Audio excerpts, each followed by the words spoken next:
Assalamualaikum, kembali lagi dengan saya Safa Asia ya. Kita di channel Hajar Nyeri dengan narasumber yang sama, Masya Allah. Hai Dokter Hajar, Halo, gimana kabarnya? alhamdulillah sehat-sehat. Kakak Sofa gimana? Alhamdulillah, saya sehat banget. Kemarin katanya sempet greges dok, gimana nih sekarang? Iya, kemarin lumayan capek. Aktivitas di rumah sakit itu kayak udah bejibun. Terus habis itu ya kurang tidur, biasa dokter anestesi kan. Ya udah deh ketumbuk jadi satu, malah ini lagi musim-musimnya flu, batuk, pilek. Anak-anak juga udah kayak sakit semua, jadi Greges. Sekeluarga dok sakit semua nih. Ya, 3 orang sih. aduh. Semuanya sakit. Ya alhamdulillah udah baikan semua, ini udah mulai insya Allah baiklah gitu. Dokter Hajar ini sibuk banget ya guys ya. Tapi dok, dengan kesibukan yang kayak gini, apakah punggungnya masih baik-baik saja atau udah mulai agak encok-encok? Ya kadang nggak aman sih, terutama kan kalau saya nyepinal, saya kan dokter bius, jadi tiap hari ya makanannya itu ya bius total, bius regional, spinal gitu. Pasien-pasien misal habis atau mau melahirkan gitu, saya spinal, itu kan posisi yang bikin kita itu dipaksa untuk tidak ergonomis. Akhirnya ya capek gitu ya, kerasa punggungnya, apalagi udah usia mungkin ya. Kemudian ada prosedur tindakan di poli nyeri gitu kan juga lumayan itu, biar apa lumayan bisa bikin punggungnya nyeri gitu loh, kram kaku semua gitu. Kan saya dulu pernah punya low back pain, tapi alhamdulillah sih akhir-akhir ini, bukan akhir-akhir ini ya, mungkin setahun ini alhamdulillah sih banyak berkurang sejak saya biasakan untuk olahraga gitu. Oke, biasanya kalau nyeri punggung tuh orang-orang pada mikirnya aduh takut saraf kejepit gitu kan ya. Iya, kebanyakan gitu sih penyebabnya, saraf kejepit. Terus aku juga cari-cari dok di TikTok itu ada terapi PRF. PRF itu apa dok? Pulse radio frekuensi ya? PRF. Nah itu katanya bisa ngilangin nyeri. Emang bener dok? Iya, itu buat saraf kejepit yang masih derajatnya ringan gitu lah, bukan yang berat ya. Jadi kalau yang berat itu mungkin sampai ada gangguan gerak, lemah, motoriknya udah mulai ada gangguan, dibuat jalan udah menjempe, lemah gitu. Jalan-jalan agak jauh semakin lemah, kayak mau jatuh. Nah itu kayaknya udah nggak ada tempat buat radiofrekuensi. Tapi kalau selama belum ada itu, kita bisa coba nih pakai prosedur radiofrekuensi. Itu tuh kayak apa ya, neuromodulasi. Neuro artinya saraf, modulasi artinya kita mengadjust atau bisa mengatur biar ambang nyerinya itu nggak terlalu rendah, kita naikkanlah ambang nyerinya gitu. Itu dengan cara disalurkan gelombang radiofrekuensi. Jadi nanti kayak daerah yang banyak saraf di situ, saklar-saklar saraf penting di situ yang tugasnya menyalurkan sinyal nyeri ke otak, itu nanti kayak di adjust lagi lah biar nggak terlalu rendah, nggak terlalu sensitif, nggak terlalu rendah ambangnya gitu. Jadi lebih bisa menurunkan nyeri gitu. Itu pakai jarum atau gimana sih dok? Mungkin bisa dijelaskan dikit ya buat teman-teman yang mungkin nggak tahu, karena saya sendiri juga nggak tahu dok. Itu pakai jarum atau apa gitu dok? Ya jadi itu betul pakai jarum. Jadi misal nih kalau konteksnya pada pasien HNP lumbal, misal L5 S1, setelah kita establish diagnosanya udah bener itu HNP, dan mungkin dia itu tipikal nyerinya adalah radicular pain, mungkin lumbal radicular pain, tidak ada red flag seperti yang saya sebutin tadi, yang motoriknya sudah mulai gangguan dan sebagainya, BAK-nya udah mulai ngompol. Nah itu nanti kita coba untuk melakukan radiofrekuensi di situ. Nah caranya gimana? Caranya adalah setelah pasien setuju, pasien itu nanti ini apa tuh namanya, tengkurap. Habis tengkurap ya desinfeksi kayak biasa, kasih alkohol, betadine kayak gitu. Kemudian di draping, kemudian kita kasih patiloso, dikasih anestesi lokal. Nah dari anestesi lokal itu nanti akan kita masukkan jarum yang nanti dengan bantuan guiding C-arm atau mungkin USG, tapi seringnya C-arm ya. C-arm itu kayak X-ray yang bisa di-adjust sudut-sudutnya gitu loh. Nah dengan bantuan C-arm itu nanti akan kelihatan posisi jarum kita di mana. Nanti kita targetnya adalah dorsal root ganglion. Jadi dorsal ganglion itu adalah namanya ganglion ya, dia cuma kayak bundelan gitu yang isinya itu saraf-saraf yang ngumpul di situ, terminal-terminal saraf yang nanti akan tugasnya itu kalau misalnya kita kena paku gitu, yang akan meneruskan transmisinya itu adalah dorsal ganglion itu. Makanya di situ area yang penting dan itu akan kita targetkan untuk dilakukan radiofrekuensi. Nah nanti setelah jarumnya udah sampai di dekat area ganglion, nanti kita stimulus sensoriknya, kemudian motoriknya, kita pastikan bahwa jaraknya sudah benar.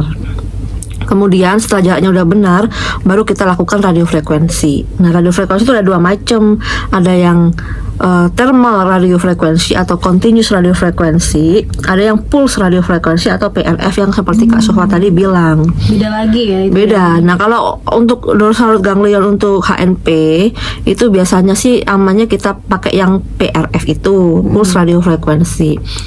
Nah kalau yang radiofrekuensi thermal yang continuous tadi itu buat saraf-saraf yang aman kalau dibakar, dalam tanda petik ya dibakar. Soalnya kan nanti dengan suhu 80-90 derajat itu kan memang tujuannya buat ablasi saraf biar nggak aktif sementara sarafnya dengan cara dalam tanda petik dibakar itu.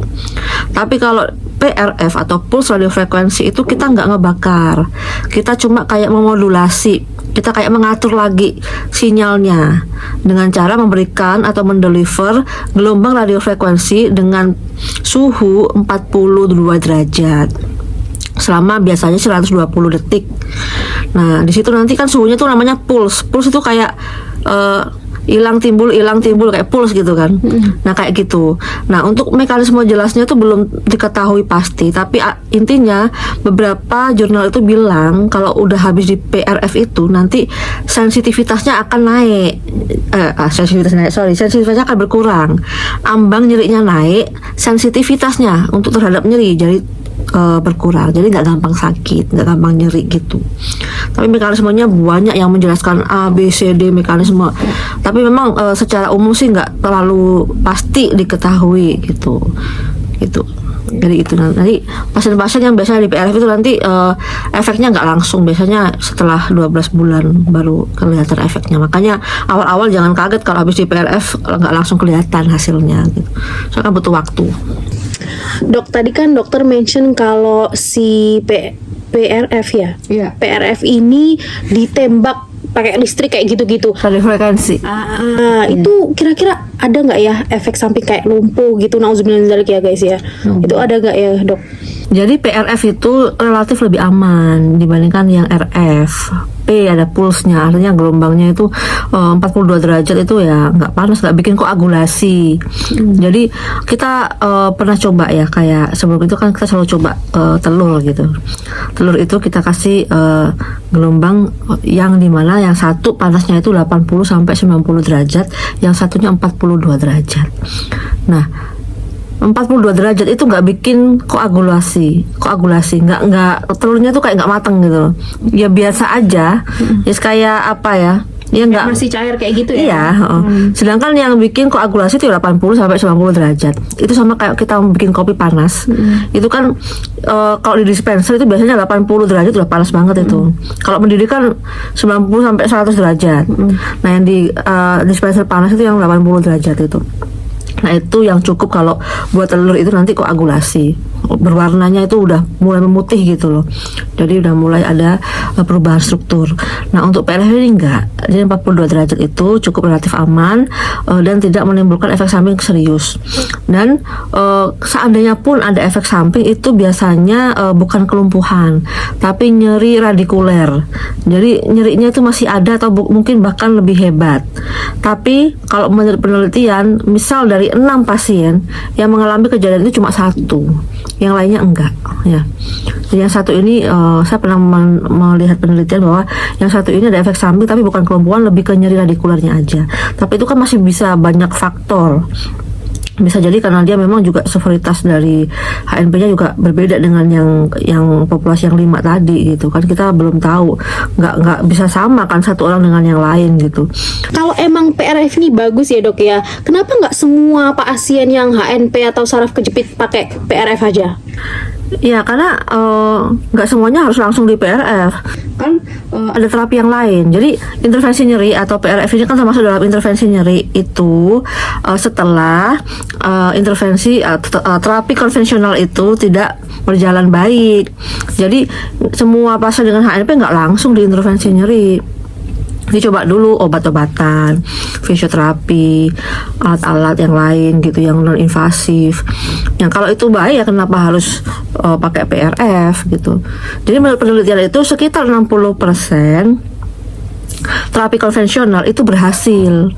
Nah, sisanya yang 40% itu yang mungkin membutuhkan intervensi nyeri atau bahkan surgical gitu. Dok, aku lihat-lihat ya dok ya, mereka juga pakai suntik steroid buat HNP. Menurut dokter sendiri ya, lebih hemat mana sih PRF sama suntik steroid? Ini kalau kita mau jawab lebih hebat mana, kan kita selalu lihatnya penelitian ya. Karena di situ kan kita bisa melihat hasil setelah berbagai populasi pasien yang HNP itu diterapi itu lebih bagus mana gitu. Jadi kita nggak bisa menyimpulkan dari dokter A bilang ini, dokter B bilang ini. Itu malah yang level of evidence-nya itu rendah.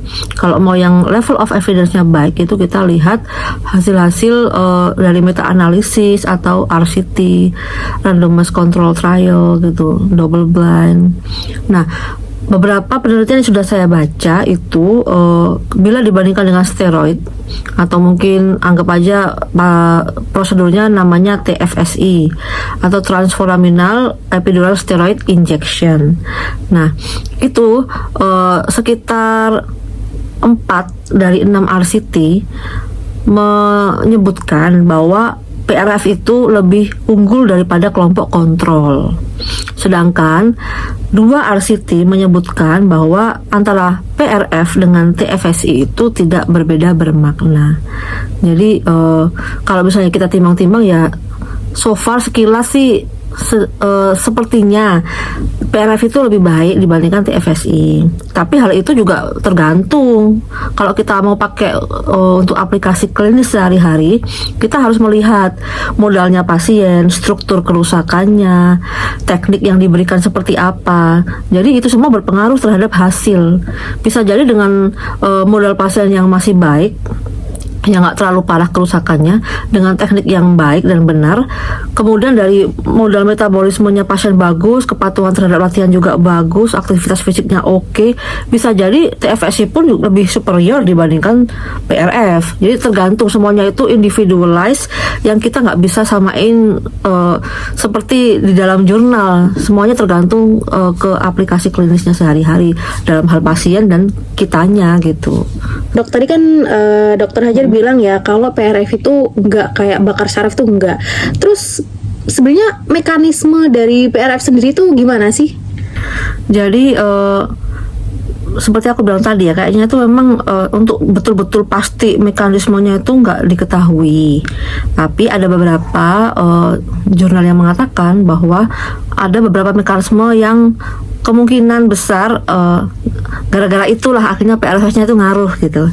Yang pertama adalah dia mempengaruhi transmisi saraf dengan cara memodulasi sistem saraf, terutama saraf-saraf itu kan banyak fibernya ya, ada yang fiber besar, ada yang fiber kecil gitu.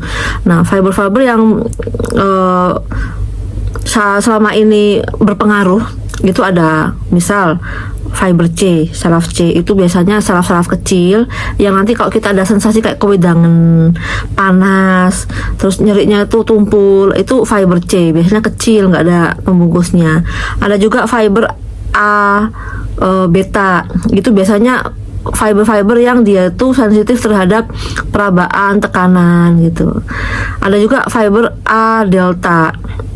Nah, dia itu fiber yang untuk nyeri yang tajam biasanya gitu, dan itu sarafnya besar.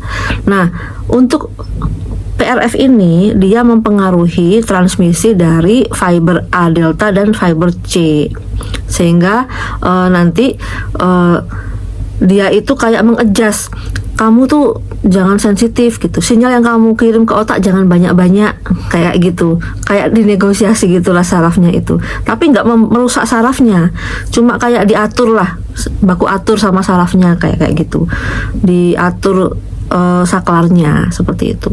Kemudian ada juga jurnal yang menyebutkan bahwa PRF itu juga ngaruhnya itu dia menekan atau menghambat interleukin. Interleukin itu zat radang yang dikeluarkan sehingga menyebabkan nyeri. Nah, biasanya itu kalau di sekitaran HNP itu kan ada nukleus pulposus. Nah, nukleus pulposusnya itu yang bagian dari dalam bantalan sendinya tulang belakang gitu loh. Nah, itu dia kalau dia ada kayak kerusakan, dia akan menghasilkan mediator-mediator kayak TNF, interleukin gitu. Nah, interleukin 6, ada juga yang interleukin 1 beta dan lain sebagainya.